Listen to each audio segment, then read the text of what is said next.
Hi, everybody. I'm Frank Lieber, your host today on the CBS Sports Spectacular while Dick Stockton is off on assignment. We're in Sarasota, Florida for the final stop on the PBA Summer Tour, the $70,000 Sarasota Open. And Dave Davis and I will be along in just a moment or so with the championship match live from Sarasota. But that's not all. In addition, the National Hot Rod Association Spring Nationals from Columbus, Ohio, one of the most exciting and certainly one of the most noisy sports in all the world. And then we'll go to Daytona and one of the most talked about stock car races of the year, the NASCAR Sportsman 300. And we are at the National Trail Raceway in Columbus, Ohio for a spring ride, a gathering out here in the Midwest that draws over 60,000 people here annually for the National Hot Rod Association competition. Excuse me, sir. What brings you out to these drag races? Power. You got it. That's the whole story. And to tell you more about the kind of power you're going to be seeing today, here's Carl Olson. Thank you, Ken. The purpose of any drag racing vehicle is to accelerate the quarter mile, and no vehicle does that better than the unlimited category known as the Top Fuel Dragster.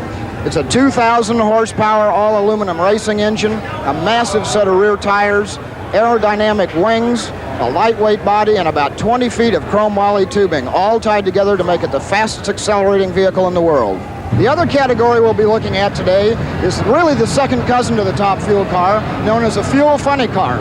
It uses the same engine, huge rear tires as a Top Fuel car, but it carries a lightweight one-piece fiberglass body. It's much shorter, about 10 feet in overall length, but it is capable of the same type of speeds and elapsed times as the Top Fuel car. In both these categories, as in any form of motorsports, there is a distinct element of danger.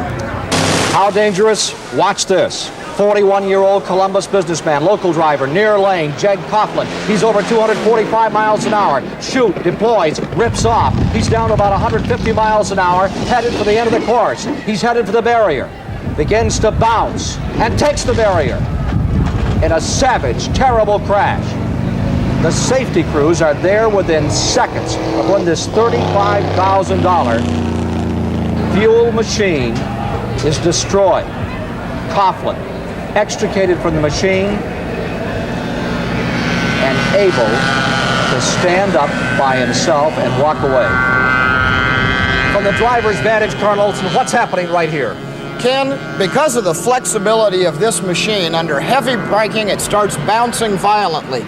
Jeg is fighting for control to get that car into the net straight, but it does flip over. The net catches it, does a violent snap roll backwards, and the car lands upside down.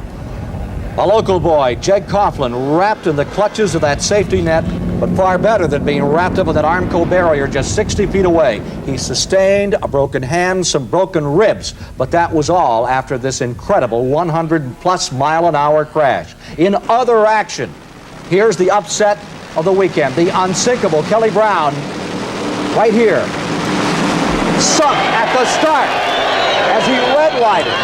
And Walt Barbins of Sugar Land, Texas took the win.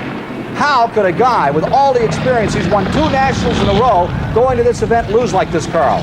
Ken, any good driver will tell you if you don't red light once in a while, you just aren't trying hard enough. Well, he came off the line just that much too quickly, a millisecond, and loses it all. Here's the loser. Kelly, you're a low qualifier and look like a strong contender. Tell us what happened up there. Well, it took a lot of time staging, and I was trying to get out there, and I just made a mistake somehow, you know. I don't have any answer for it except the guys had the car prepared perfectly, and it was all my problem on my shoulders, and I'll just have to make it up again. Very bad move. One of the nice people in the motorsports world, Kelly Brown, getting some help from another neat guy, the guy that beat him, Sugar Land, Texas, Walt Barbin. And as the action went on, that man in the blue and white shirt, Walt Barbin, was defeated by this man who moved to the semifinals, Rob Bruins, who faces off against Richard Tharp, the 1976 world champion. That's in Semi 1 and Semi 2. John Abbott, who's never won a national title.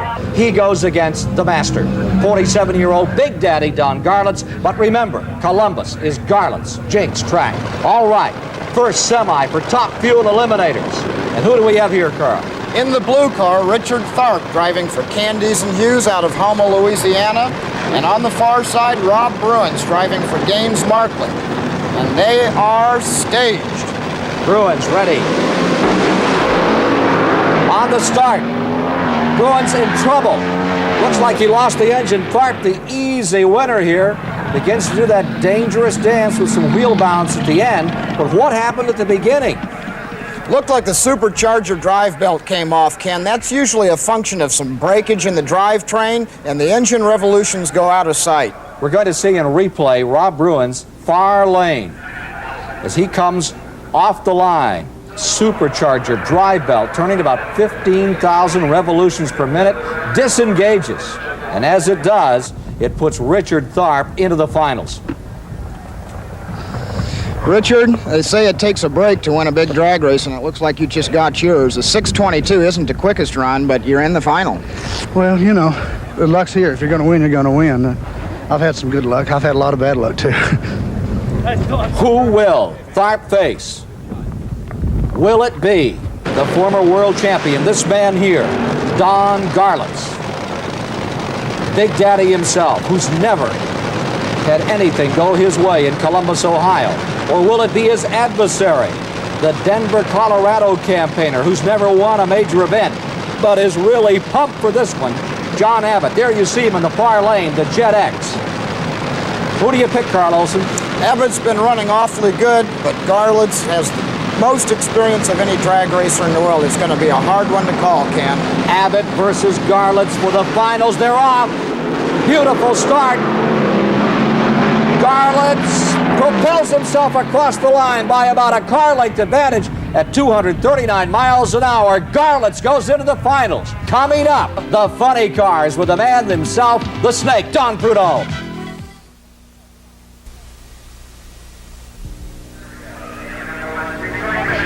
Back at National Trail Raceway, this is Carl Olson with Ken Squire, where a record crowd is waiting for the funny car semifinals, in which we'll see some of the most expensive equipment in the sport, which goes far beyond what we'll see on the racetrack. And here's Ken to take a closer look at some of that equipment.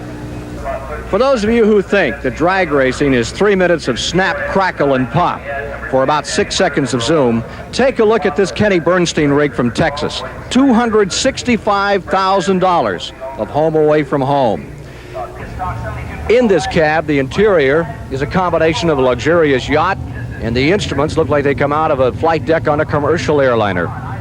And this is the throne room. It has all the trappings, all the attendants that one would anticipate for a monarch of motorsport. And in here are the logistical supplies to keep this machine running for 10 months on the road without returning to the home fortress. Even a second vehicle to squire this car back and forth to the starting line. But perhaps most impressive is this arsenal, this engine room, with enough bits and pieces to rebuild and regroup after any skirmish, and enough major pieces, 3 of these $16,000 engines, to win any war. All that equipment didn't help Ken Bernstein, Ken, and it's important to note that every funny car racer here came with that kind of an investment. Well, here are 2 of the top. This is Al Segrini, and the man he's facing is Don Prudhomme. This is second round elimination. Segrini from Utica, Rome, New York, has the unenviable task of facing the Snake, 4-time world champion, winner of 27 national events. There he is, the great Don Prudhomme coming to the line. He has to be the heavy favorite here, Carl. Oh, you bet. He's almost unbeatable, although he has been having a little trouble in recent months, Ken. They stage. Prudhomme near side. Al Segrini from upstate New York, far side, both in Plymouth. How much horsepower about to unleash here? About 4,000 altogether, Ken. The lights are off, and they're away. Upset. Segrini is defeating Don Prudhomme, who won it here a year ago. 226 miles per hour. Al Segrini advancing in this national championship event at Columbus, Ohio. Funny car competition. Don Prudhomme is eliminated before they get to the semis. Look at this start another time. Prudhomme near side. Al Segrini, a relative unknown compared to Don Prudhomme, just puts it to him. A beautiful run for Al Segrini. What has happened to Don Prudhomme? Here's Carl Olson. Go, hurry now. Don, it's been kind of a tough week, but you got this far. How do you feel about it? Well, you know, I'm just lucky to get this far. We've really been struggling, and, you know, what can I say? Sagrini run good, and the show's over. Thank you. So the show is over for Don Prudhomme, but certainly not the year or the coming years. He is still one of the greatest names that drag racing has to offer. Pulling away from a bad day at Columbus, Ohio, Don Prudhomme. And the man that beat him is Al Sagrini, who moves on in the semis.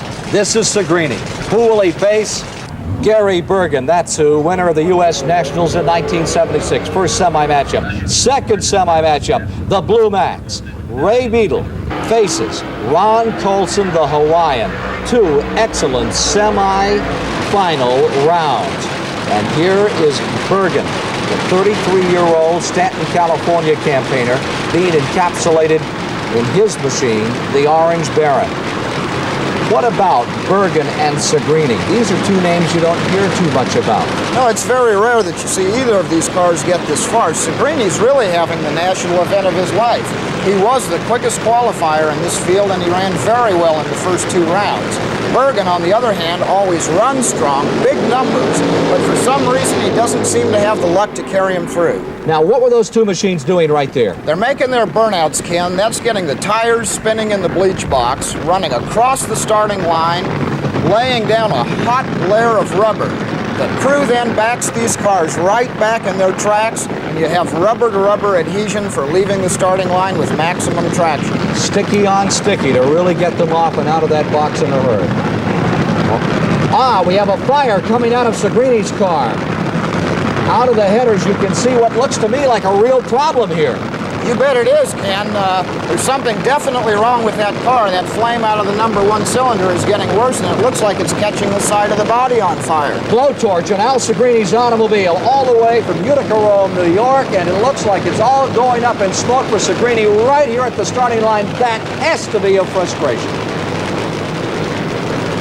And there's the sign. It's all over for Al Sagrini before he ever was able to make the race. And Gary Burton will still make his run. And, of course, the guy who goes the fastest gets the choice of lane in the finals. For sure he's going to stand on it. Right, Carl? You bet. He's going to put this thing to the wood and run it all the way out the back door, because lane choice is always very valuable in a championship event like this. The Orange Baron, Gary Bergen, to the line, solo run. Important that it is a good run. He needs a good elapsed time and the selection of lane in the finals. Boy, and there's a lot of tire smoke, Ken. He's broken the tires loose, and I'm sure that's going to result in a poor time. That's it. 6.51 is not a good time.